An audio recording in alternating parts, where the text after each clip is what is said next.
Four lane বনোৱা দমকা ছেক্টৰটোৰ লগত এতিয়ালৈকে ইনকমপ্লিট আছে এই কথা কবাত অলপ মাটিৰ গণ্ডগোল আছে নহয়, ফৰেষ্টৰ গণ্ডগোল, অলপ মানুহৰ মাটিৰ গণ্ডগোল হৈ যাব। আৰু পিজিআৰ ভিজিআৰো হৈ যাব লাহে লাহে।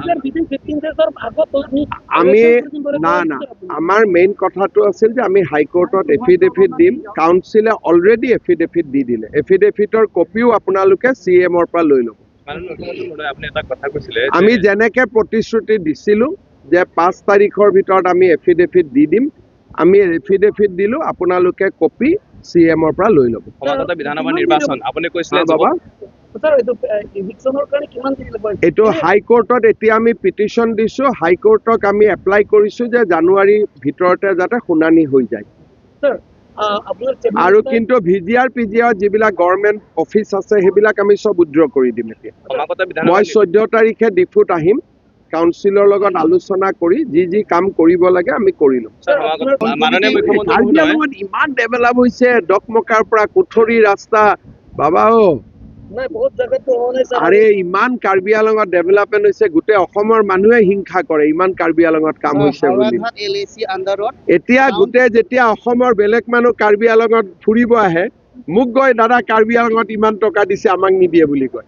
সমষ্টি ৱাইজত 10 লাখ কৈ দিয়া, পিএছত 10 লাখ দিয়াটো কিছুমানটো ভালকৈ কাম হোৱা নাই ছাৰ। বঢ়াই দিব লাগিব, তোকো দি দিম বাবা, তই অলপ চুপাৰভাইজ কৰি দিবি। কি কোনটো টিভি? আমাৰ কোনটো টিভি? ফ্লেশ নিউজ 14 তাৰিখে মই আহিম। ফ্লেশ নিউজৰ পৰা মোক এটা ৰিপৰ্ট দি দিলে হ'ল ক'ত কাম হোৱা নাই। হ'ব হেণ্ডশেক কাৰ্ডম সমাগত বিধানসভা নিৰ্বাচন আপুনি এটা কথা কৈছিলে ফ্লেশ নিউজক 14 তাৰিখে মোক লগ কৰাই দিব যে নৱপ্ৰজন্ম আৰু মহিলাই প্ৰাধান্য পাব। কাৰ্বি আংলঙত যিটো 5টা সমষ্টি আছে, নৱপ্ৰজন্মক এবাৰ কাৰ্বি আংলঙতো আমি নতুন প্ৰজন্মক আগভাগ দিম, কিন্তু কাৰ্বি আংলঙত MLAতকৈ কাউন্সিল ইলেকশ্যনটো বেছি ইম্পৰ্টেণ্ট। গতিকে কাউন্সিলতো এইবাৰ চিটো বাঢ়িব, 44 হ'ব।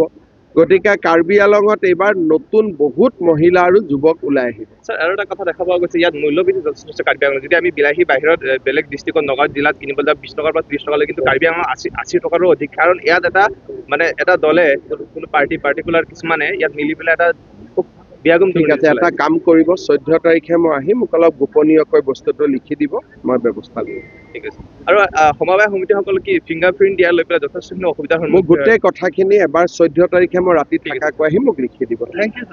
যে কংগ্ৰেছৰ সভাপতি গৌৰৱ গগৈৰ উপস্থিতিত আমছুৰ প্ৰাক্তন সভাপতি ৰেজাউল কৰিমে কংগ্ৰেছত যোগদান কৰে আৰু যোগদান কৰাৰ প্ৰথমখন সভাতে তেওঁ ঘোষণা কৰে যে মই শিৱসাগৰ, তিনিচুকীয়াক ধুবুৰী বনাম আৰু বৰ অসম নিৰ্মাণ কৰিম। এতিয়া আপোনালোকে মোক কওক যে ধুবুৰী জিলাত 85% বাংলাদেশী মূলৰ লোকে বাস কৰে।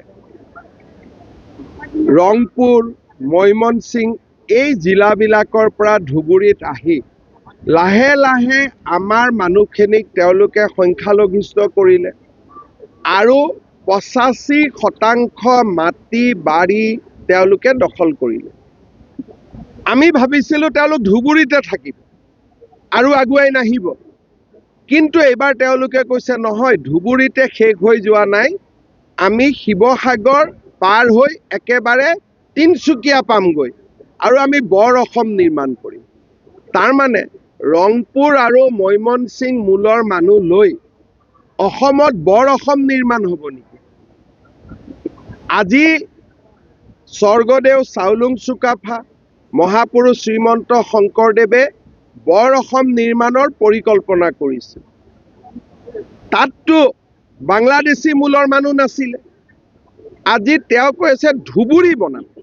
শিৱসাগৰ, তিনিচুকীয়া, ডিব্ৰুগড়ৰ এটা নিজস্ব ঐতিহ্য আছে, সংস্কৃতি আছে, পৰম্পৰা আছে আৰু ই হাজাৰ বছৰ প্ৰাচীন পৰম্পৰা। তাত ৰেজাউল কৰিমে কি বৰ অসম বনাব ধুবুৰী বনাই? আৰু এই কথাখিনি কাৰ আগত কৈছে? গৌৰৱ গগৈৰ আগত। মই যদি মিটিঙত থাকিলোহেঁতেন, মই লগে লগে ক'লোহেঁতেন তোমাৰ জইনিং কেঞ্চেল। কিন্তু ওলোটাই গৌৰৱ গগৈ কি কৈছিল? নহয় ৰেজাউল কৰিমে একো ভুল কৰা নাই, বৰ অসমৰ কথা কৈছিল।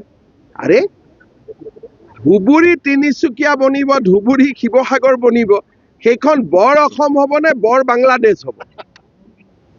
তাৰমানে তেওঁ বৰ অসমৰ নামত বৰ বাংলাদেশ বনাব খুজিছে। সেইকাৰণে গৌৰৱ গগৈৰ কথা, পাকিস্তানৰ কথা মানুহে গৌৰৱ গগৈক যে বেয়া পায়, এইটো কথাৰ কাৰণে বেয়া পায়। কাৰণ তেওঁৰ ছফ্ট কৰ্ণাৰটো সদায় মিয়া মুছলিমৰ লগতে আছে, আমাৰ অসমীয়া মানুহৰ লগত নাই। মই আশা কৰিম কংগ্ৰেছৰ বাকী মানুহবিলাকে ৰেজাউল কৰিমক গতিয়াই উলিয়াই দিব কংগ্ৰেছৰ পৰা। কি শিৱসাগৰক তেওঁ ধুবুৰী বনাব খুজিছে? ধুবুৰী মানুহে গ'লে মোৰ ওচৰত কান্দে যে আপোনালোকে জানি আচৰিত হ'ব যে ঈদৰ সময়ত মই ধুবুৰীত গৈ পাব লাগে, নহ'লে গৰুৰ মাংস মানুহৰ ঘৰে ঘৰে পেলাই দিয়ে। এইবাৰো আপোনালোকে জানিছে যে ঈদৰ সময়ত 55,000 কেজি, 100 কেজি বা 1000 কেজি, মোৰ ভুল হ'ব পাৰে, গৰুৰ মাংস অকল ধুবুৰী চহৰতে তেওঁলোকে কিনিছে, খাইছে, য'ত নেকি হিন্দু মেজৰিটি। মানুহে কান্দিছে, মই গৈ ধুবুৰীত শ্বুট এণ্ড চাইট অৰ্ডাৰ দিবলগীয়া হৈছে। আৰু সেই ধুবুৰীখন যদি শিৱসাগৰত হয়, সেই ধুবুৰীখন যদি তিনিচুকীয়াত হয়, অসমখন অসম হৈ থাকিব নেকি? ৰেজাউল কৰিমে যদি এইবিলাক কথা উইথড্ৰ নকৰে, তেতিয়াহ'লে ময়ে ব্যৱস্থা ল'ব লাগিব।